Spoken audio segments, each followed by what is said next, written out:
Hey everyone, Marcus here again, and welcome to another episode of Black Sweater Talk. As you know by now, I'm a writer, the author of 2 books, The Flowers Need Watering and Everything He Thought He Knew, which was released this past October.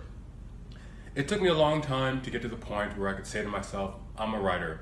That's who I am. That's what I do. I had hesitated or resisted for so long because of how the people around me saw writers and other artists. Being an artist wasn't stable. Artists starved, were crazy, and ended up being alcoholics or drug addicts. And surely, I didn't want to end up like that, right? So for as long as I could stand it, I had that 9-to-5 job that almost succeeded at driving me crazy. Why? Because I was running away from my calling. I wasn't being true to who I am. And because of that, I wasn't heeding the call, and I wasn't happy.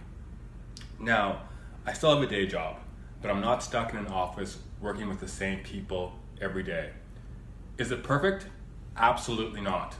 But what my current job does, that none of my other jobs did, is give me time to focus on my writing, to do what matters most to me. And for that, I'm very thankful. But have you ever thought about what you'd like to do or what you could see yourself doing if you weren't in your current job? Think about it. What is your secret dream job that you'd love to do if you thought you could do it and that no one thought you were crazy for doing it? My secret job? A singer-songwriter. I play the piano, although it's currently collecting dust in storage because it would take up half the space in this condo. It's a baby grand. A few years ago, when I was living in Sherbrooke, Quebec, I actually spent time composing music just for the fun of it. Most of the compositions were instrumentals, but I did write a few ballads. I grew up singing in church on the East Coast and had a couple of gigs as a choir director too.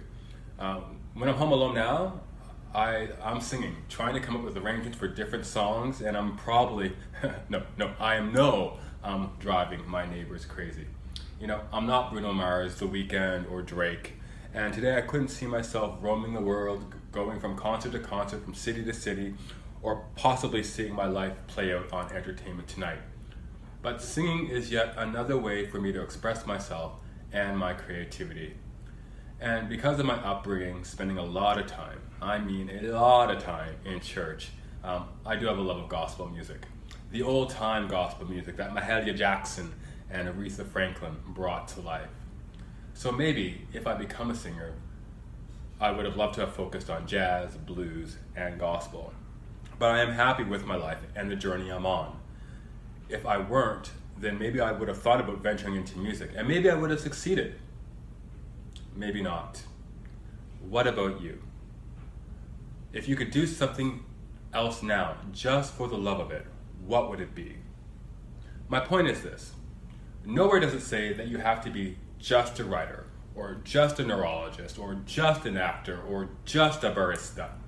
There's no reason why you can't be a social worker and explore your love of landscape painting at the same time. You can be an accountant at the city's largest accounting firm and still direct community theater. There have been times in my life when I exhibited my paintings, performed some of my musical compositions, and wrote, having short stories and other things published. Those 3 ways of expressing myself all came together, and that was the moment where I could see who I could become. My secret job, or your secret job, they're really not a secret. They're just part of us waiting to shine through. Marianne Williamson put it this way: your playing small does not serve the world. There is nothing enlightened about shrinking so that other people don't feel insecure around you. We are all meant to shine. My question to you is this: are you prepared to let your light shine through?